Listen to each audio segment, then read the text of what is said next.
This shit. I was gonna do behind the music on this hoe, but Panda sounds on this bitch. But we just gonna keep it regular on this hoe. I ain't got the studio hooked up yet and shit, so that's why I'm doing it like this. But nah, I know y'all saw that fucking interview, bro, with Billboard. I watched that shit, and dog, that looks like modern day, like just breaking a motherfucker, but it's deeper than that because I thought the shit was like 30 minutes. Shit was like 6 minutes. Pissed me off, but that 6 minute showed a lot. I'm like, damn, like this how I look at it, fool. I just got into Youngboy probably last year, maybe. I think it was last year. Youngboy done had money since he was 16, man. So let me give you the cycle of probably what this nigga life went from 16 to whenever he got picked up on that case.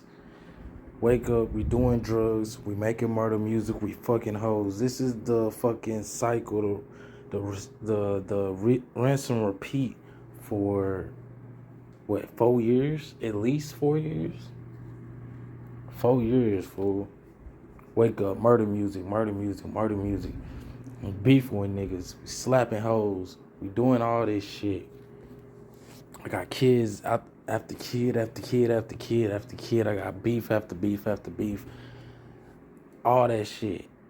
And then that shit come to a stop to now where the nigga's in a whole nother state. He ain't around the niggas he was with every day. Nigga, he's sober. That's what that interview showed me, is like this nigga is sober as fuck. Like, the only thing I think was genuine in that whole interview was when he started talking about his music and he felt like his music done got people killed and shit. The nigga was shaking, bro. And for a nigga that I ain't never made no music to that degree. I got songs that, nigga, we gonna spin, we gonna slide, all that shit. But if that's my whole catalog, is that's what I'm known for, it's just that. And then you sit back, you sober.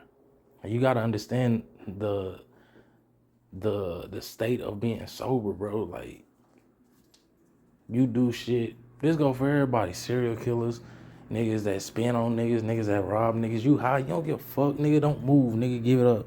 Or nigga, you can't plead for your life because I'm high, nigga. I'm not in the right state of mind. I don't care about that. Like, this is already on my mind. You sober and now you got a camera in your face. You around these motherfuckers. You probably not comfortable. You smoking this motherfucking cigar like it's a blunt. You smoke cigarettes like it's a blunt. Like, you got this nail polish on. All that. They breaking this boy. This is a boy, my nigga. That's one thing about Youngboy. Before I start listening to his music, I'm like, man, it's a child, my nigga. Like, I don't want to hear a child's perspective because I've been a child. I know. They don't give a fuck about nothing. Nigga be stepping on everything. We making mamas cry like we out this whole, like, I don't live like that no more. So I don't want to hear that shit. I only listen to Youngboy when I'm trying, like, if I'm getting ready or something, trying to boost up. It's kind of like an energy drink, listen to that nigga. You know what I'm saying? But watching that, bro, I'm telling you, that shit was... They broke that boy, man. They broke that boy. And to be honest with you, I don't know if he being honest or not. I don't know if he, like, you know, he said I'm changing. This is that last album he put out. I wasn't rocking with it, but I'm not into that type of music. I'm not into the Playboy Cardi Uzi type shit, the rock rap type shit. I'm not in that shit. So, but the album before that, I think that's the one when he was like, "Mama, I got a family." It was one song on that hoe that I fuck with. But I go back and listen to all that ignorant shit. Like, that's what, and I think that's gonna be his problem. Is it's hard for niggas to, you know, you got his diehard fans, you know what I'm saying, but he's always been in a lane of nigga can be number one on Apple Music, and to the common person, they probably not even knew that nigga dropped.